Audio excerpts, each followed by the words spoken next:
Welcome to Trust, Then Know, the Jackie Boy Podcast, a podcast providing education, information, and mostly inspiration that will help you become the best version of yourself. Join host Jackie Boyd for engaging and intriguing conversations. Now, Trust, Then Know, the Jackie Boy Podcast. Hello, and welcome to the second episode of the second season of the Trust and Know, the Jackie Boy Podcast. I'm stoked. In our first season, we had 25 episodes, and we are at the top of 2026, and I am here with my second guest of my second season.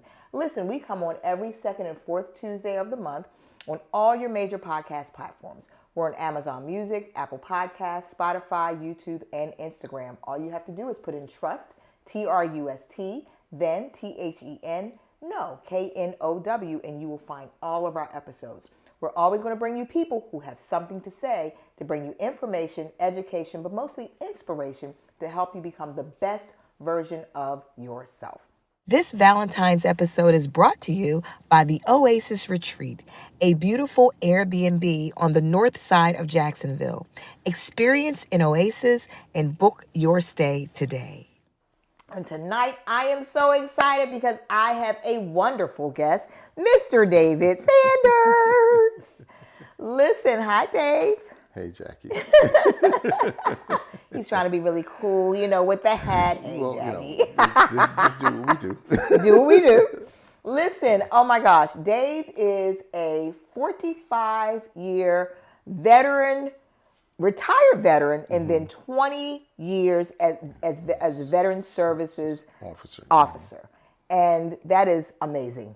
Originally from New York, Brooklyn, New York. Yeah. Made his way to Jacksonville, and the rest is history. Right. We met, over almost 30 years ago, right. maybe 27 years ago, and we've been family friends and great friends ever since. Yes. Thank you so much for giving me a little bit of your time, sir. Sweetheart. Listen, guys, we are just a couple days away from Valentine's Day. And that is a day that the world celebrates saying, I love you. But shouldn't I love you be every day of every year? Every day of the year. Every day of the year. Yeah. It's one day set aside. Exactly. Right. So listen, we want to talk tonight about From a Man's Lens. That's the name of this episode, From a Man's Lens. We want to figure out and just get some information about how men see relationships or things that can definitely cause some hiccups in your relationships. So Dave asked me, this was really funny. He's like, why me? Yeah. Yeah. Listen, and you just celebrated a birthday a couple of weeks ago, right? He's had some life experience. And because of that life experience, he is able to share quite a bit with us. So Dave, that's why you. Well, I'm going to do what best I can. So right from the rip, how is it that men see relationships? And I know you can't speak for all men, but just from your experience, and does different ages and generations obviously see things differently, just from your experience? From my experiences, and you're absolutely right, I cannot speak for all men, but from my experiences, when I was in my 20s, I was out there, I was running, hanging out, enjoying myself. When I joined the Navy, I was in my early 20s. So I was invincible. Then I would say in my 30s, I began to look to more settle down and become more responsible, if you will. And then I was still in the Navy, but still able to do some things and be, just enjoy. I'm looking for that. And through each period of my life, from there up until now, I've encountered a number of beautiful women, and a number of them that I've had positive relationships with, not so positive relationships with. So as you get older, you get wiser, and you become more seasoned. And I always pray and say not to make the same mistake twice, to learn, as opposed to, I call it being on a hamster wheel. Okay. Doing the same thing over and over and over again. It's called what? Insanity. And, and that analogy of looking for something and expecting something else. So my pastor used to say, if I plant potatoes, then I'm expecting potatoes to come up. Right. If I plant, oranges, I expect oranges to come up. So, not doing the same thing over and over again. Got you. So. You mentioned it. Obviously, certain different ages in your life, you're going to see things different. Your lens is going to change. Yes. Just life causes your lens to change. Yes. Life and experiences. Life and experience. I've heard men say that whoever is there at the time, right, will or have interest in several different people, but whoever is there at the time that's the one. Is that true? It can be, yes. I say it can be, but from a standpoint that from our experiences, from what we may have gone through, what we may have not gone through, from our upbringing. Okay. Our view on women. I've had friends that have had a plethora of women, and then I have friends that find that one woman and they are with them for the rest of their lives. It's an ebb and flow, right? To be able to put a pinpoint on it and say, all men in all relationships, it's not that simple. Some guys may say, yeah, I follow you. I know exactly what he's saying. And other guys are like, no, this dude is crazy, Right. So again, it's just ebb and flow. Gotcha. I've people that I've grown up by virtue of age have a different concept of what they think about how they do and treat women than I do. Gotcha. So it's an ebb and flow. Right. Got it. How do men handle hurt? Now, from a woman's perspective, we're gonna talk things out. We're gonna get it out. We're talkers. We have to. But sometimes even with my son, and we were both married. Right. Men sometimes just hold things very close to them. They don't talk about, and that can create other problems. What's your perspective on that? Absolutely. Yeah. Personally, from my own personal perspective, and I won't think, yes, sometimes I'll hold it in. I'll hold it in attempting to process it. I'll look at how can I figure this out? I'm supposed to be able to figure this out.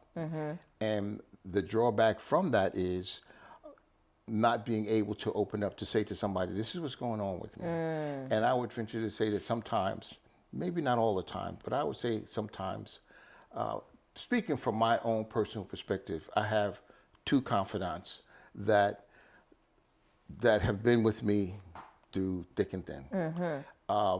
And that I feel confident, and I'm thankful that it didn't happen immediately. It took some years, but meeting these guys to get to the point where I can just express myself and not have to worry about being judged. Gotcha. Not worry about it being broadcast. And more importantly than anything else, they're honest with me.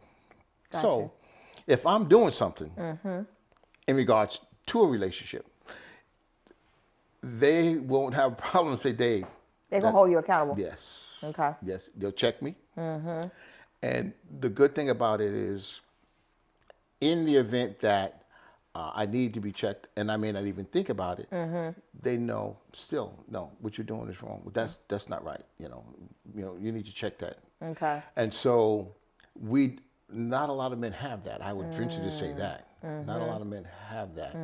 That you can just be real. Who yourself. Yeah, be who yourself. And I know for myself that there are, a couple of guys that I look up to based upon relationships that I've seen them deal with. Just like I said, that meet that special person and then with that special person for years. I'm a product of divorce. Been divorced a number of times. Okay. So that is not one of my brighter moments. But these gentlemen that I look up to, God bless you. that I look up to, I see that and look at that longevity, and I say, I admire that. But we all have our journeys. Right. That's right. So that's just not mine. Got it. Got it. You said that was not one of your brighter moments. So I've been divorced, once. No one wants to start something and it goes down a path that they didn't anticipate. That's just human nature. But I say you either win or you learn, and it may not have been something we wanted, but would you say that it just wasn't a brighter moment, or it just was your journey to get you to where you are now, that path that it was a learning? It was more learning than a loss, or would you say a loss? A learning and a loss, because you're absolutely right. At no point was it a point of going into the relationship with the anticipation of the relationship not working, And a number of times through each scenario, I would say to myself, well, the common denominator was you, because you're the only one that had been throughout the whole time. And so self-examination, and that's again part of having the sounding board. I'm gonna use that word. The sounding board to say, dude, what's up? What's going on? Right. This wasn't the direction that I anticipate this to go, but yet here I am, that kind of thing. So, to be in that situation, it's just depressing, and it's hard, and so you do some self-examination, right, and say, okay, and a learning process. Okay, I'm not going to do that again. Been there, I'm not going to do that again. So, and some of us, I always say, the light comes on for us sooner or later. We pray that it comes on sooner than later, right? But the light comes on sooner or later, and then when it does come on, yes, the time that you have from there on, from that afterwards, is the one that's possible. Got you. Let's talk about the male ego. Okay. That little ego. It's not just a male ego. We have female ego period. too. Yes. Ego, period. Yes. That ego can run havoc on everybody. Yes. Ego. That's one of the things that I say that I see a lot is our ego. Okay. In everyday life, in relationship, in the workplace, and I don't want to say ego is a bad thing, but I would say putting it in its proper perspective. Feeling confident is one thing. Being egotistical is another thing. Okay? So to be confident is a great thing, but to be of oneself, because sometimes with our egos, it's all about me. And not taking in consideration that other person's feelings, not even necessarily feelings, just to allow the opinion to come forth. To say, okay, let me hear your opinion. When it's just because we'll shut down. I have a thing sometimes where I'll say, people listen not to hear, but they listen to hear you stop so they can start. To rebut. Right. Yeah. So I'll say, well, did you hear what I said? Yeah. Well, no. Well, here's what I said. And listening is a big part of it. That's right. I pride myself on wanting to be a good listener. And by virtue of what I did in my job in the military, and especially what I did in my job as a veteran services officer, to be able to just listen. And I've had clients come up to me and say, I just want somebody to listen to me. And then they tell me their story. Then I'm like, okay, here's what we can do to help you. it all starts out from listening. But our egos sometimes get so far in the way that we just feel that, no, it's about what me. we have to say is so valuable. And no that's one it. else, right? You know, Right. and even though what you may have to say is valuable, my ego is so big, it doesn't allow me the room to let that in. So, And then right. you lose out. Right. And again, that's my just a small perspective from my Well, thing. I mean, that perspective is, I mean, it's textbook. You know what I mean? Meaning that egos for men or women will keep you from apologizing. It will not allow you to be accountable. It can keep you from self-reflection. And I think that's the biggest one, self-reflection. Because if I have to look in the mirror, there was a song, you can't hide from yourself because anywhere you go, You're there. there you are. So that reflection sometimes can be pretty hard because when you have to look at yourself, there's nowhere else to go. Right. You can't point at nobody. You can't blame it on anybody. Right. You can't solicit anybody. It's you. It's you. Yeah. Yeah.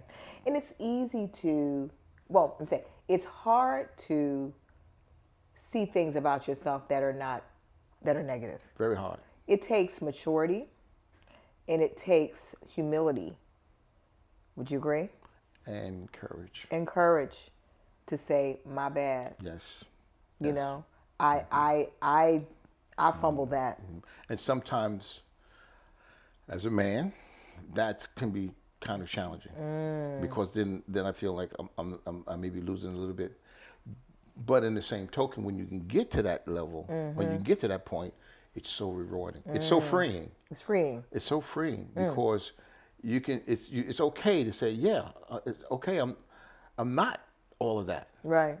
You know, I do have some flaws. Yeah. And now that I know that, I can work on that, and I can work on trying to fix that. I can work on, and it opens up the opportunity to say, well, let me talk to Jackie. You know, let me talk to John. Let me talk to this. Let me talk to that, or the people that I know that I trust that are very, very realistic with me. You know, because sometimes for egos, I'm going to just go to the person that's going to tell me what I want to hear. Right. He tells me what I want to hear, I'm fine. But when I go to the person that's just going to say, no, I'm going to tell you, challenge I'm you. going to tell you the truth. I'm going to tell you the truth. You know, it's like, okay, yeah, Right. You know, and so I'm so thankful that I have a core of those people in my life. You know, and one especially that, hands down, you know, thick and thin, and I tell them all the time, you just refuse to give up on me. Don't you love people like that? I said, you just refuse to give up on me. Like, yeah, you know, you are who you are. Like, yeah, because sometimes we can beat ourselves up. Right. You know, and sometimes because again, you can't hide from yourself. Yes. You can't hide from When the yourself. lights are off and there's nobody else, it's just you. Right. Wow. I guess it goes back to ego. The reason why challenges in relationships with men feeling that. So let me back up a bit. Biblically, where it says that women are to be subservient, you know, to their husbands. Is that to mean? Do you see that as what I say goes? It's my way or not? Like, how do you interpret that? That's interesting because it also talks about when from a biblical perspective, that it talks about, you know, women subject yourselves to your husband, but it also talks about how Jesus he loves his life and he was willing to give his life for it. And so now, me, if I'm doing everything that I'm supposed to be doing to support my wife, to support her endeavors, and not have the iron fist and saying, no, it's my way or the highway. Well, that's just ego. And that's one ego. side. Yeah, that's one side of it. But to be able to say, no. This is a two-way street here. And so if I'm doing what I'm supposed to be doing, then you wouldn't have any problem supporting me because my thing is to support you. Right. That's what I'm supposed to be doing. Yes. And so therefore, if I'm doing what I'm supposed to do and supporting you, then you're going to do what's necessary to do to support me. And we're working together as a tandem. We're working together as one. We're working together as a unit. In relationships, in some of the relationships that I've been, that was a tug of war. Okay. In early parts of it, from my perspective, I would say, no, we're going to do it this way. And it's like, well, wait a minute. And then I had to learn, wait a minute, it doesn't always have to be that way. Right. Because that's how I was brought up, and thinking, this is how you're supposed to do this, and you're the man, and so on and so forth. And that's not necessarily always the right way to do things. Right. To take in consideration that your opinion matters. very much so. Yeah. Very much so. And when you begin to look at from the spiritual perspective, you didn't come from the back, you didn't come from the front, you came from the side. So we're moving this thing together. And so to be able to get to that, and that's why those gentlemen that I have, that I look up to, yes, and those long-term relationships that they've had, that's pretty much the core of it. Now, granted, everything has its ups and downs, you know, right, ebbs and flows, you know, good and bad, but that seemed to be the core of it, you know. And I'm like, okay, got it. Well, I've heard this, and I've heard it. Doesn't mean that I've experienced it. Okay. That we gotta let it be y'all's idea. You know, we. I guess is that feeding the ego? Like, hey, if I come and it's my idea, maybe we'll be rejected. Right. I gotta do some Jedi mind tricks here. Well, you know, I like that because, and I say two things. One, my pastor used to say that I'm the man of this house, and I do what the man's supposed to do, and I wear the pants in this house. But she tell me which ones. I heard her say that. She'll tell me which one. Yeah, she'll tell me which one. So that brings it down. There was a minister a while back, and he was preaching a sermon, and if I remember correctly, and I'm not going to probably get quoted wrong, but the gist of it was that women should be silent in the church. And so he came out and he was like, well, it's not necessarily that you cannot speak as women being silent, but it's the thing that as the man, it's my responsibility to be able to help and teach and support and guide you. So women can be more spiritual than men, you know, in some cases. So there was this story that he told about his husband and wife that the husband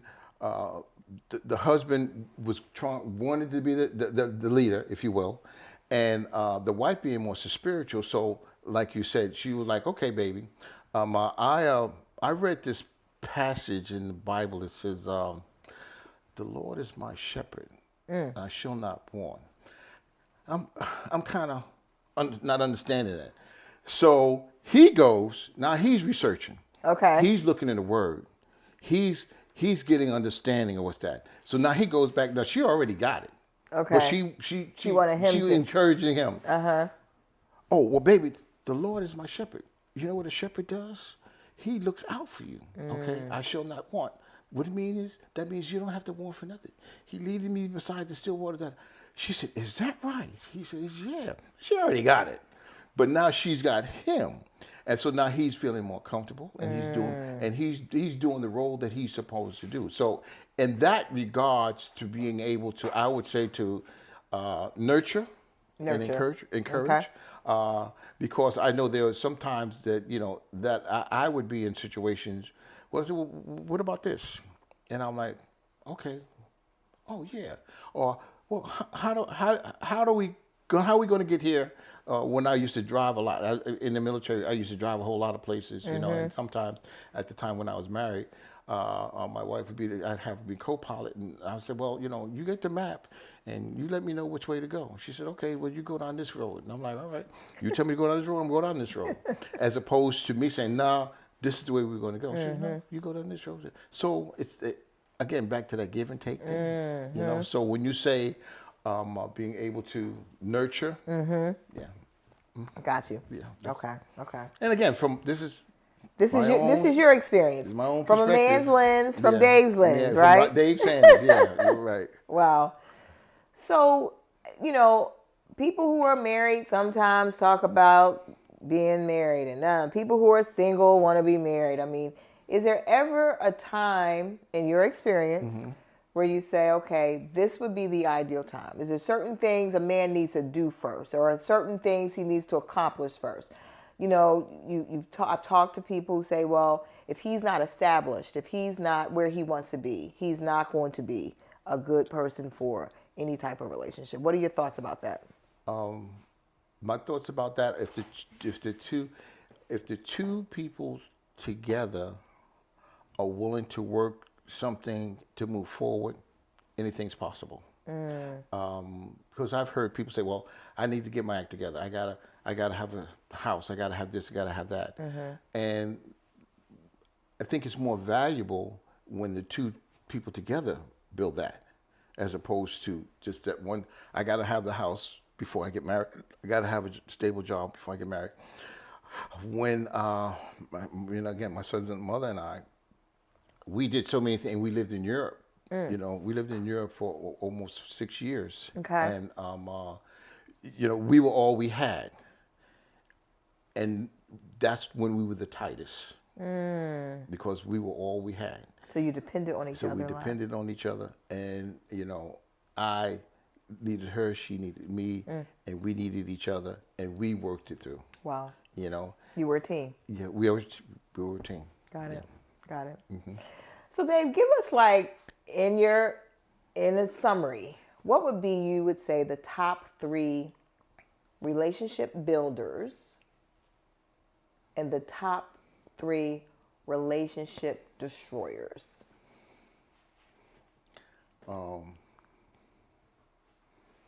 The top 3 relationship builders, definitely trust, communications, and willingness to be vulnerable. Vulnerability. Willingness Trust, to be vulnerable. communication, vulnerability. Those are good. Destroyers, ego. Ego and ego. Ego, and ego. Wow. Yeah. Because that, to me, can suck so much out of you. It detracts from everything else. Wow. If I'm so caught up in me, then there is no room for you. I don't allow room for you, and that only gives me half the picture. That only brings half the equation, because if I can bring you in, then we've got a whole picture, as opposed to be just me. I did this, I did that, I did this, I did that, and I've known people, I did this. They've either done it before, done it better, or they didn't think it needed to be done. Wow. But the 3 biggest: ego. Interesting. And you're right, because if the ego is what's dominant and what's driving, everything else is just going to fall by the wayside. Exactly right. And you miss out. And you may not even realize you're missing out, because your ego doesn't allow you to even self-reflect. Exactly right. Yeah, it's always somebody else's fault. Exactly. They're always right. wrong. Right. You're always the victim. Yes. You know what I mean? You walk around with the spirit of offense on your sleeve. Yes. Yeah. Yes. Got it. That door is closed and you walked into it. Well, if the door wasn't there. Right. That kind of thing. Well, yeah, open the door and go through it. Wow. That kind of thing. So. Wonderful. From a man's lens. From Dave's lens. Yeah. Dave, thank you so much. Thank you. I think so much of what you do thank you. is really, really groundbreaking, and I just hope that my little bit of insight raises the bar a little bit, and absolutely, and it turns out to be an asset. What are those 3 things again? The builders, vulnerability, communication, and openness. Okay. And what are the 3 destroyers? Ego, and ego. You heard it from a man's lens. Listen, guys, Dave, thank you so much. Thank you for giving me a little bit of your time. Thank you all so much for tuning in to this second episode of my second season of the Trust and Know the Jackie Boy podcast. We come on every second and fourth Tuesday of every month. We're on all your major podcast platforms. Listen, if you've heard anything here tonight from a man's lens or anything else from any of our episodes, like and share. We want you to share this information with other people because we want to bring you information, education, but mostly inspiration to help you become the best version of yourself.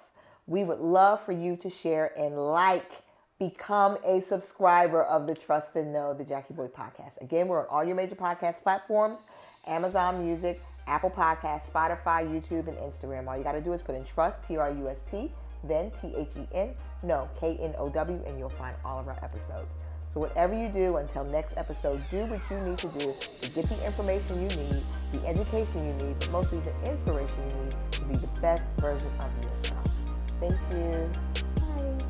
Thank you for listening and watching this episode of Trust, Then Know, the Jackie Boy podcast. We hope this episode has left you informed, intrigued, and inspired to become your best self. Remember to tune in every second and fourth Tuesday of the month and trust, then know.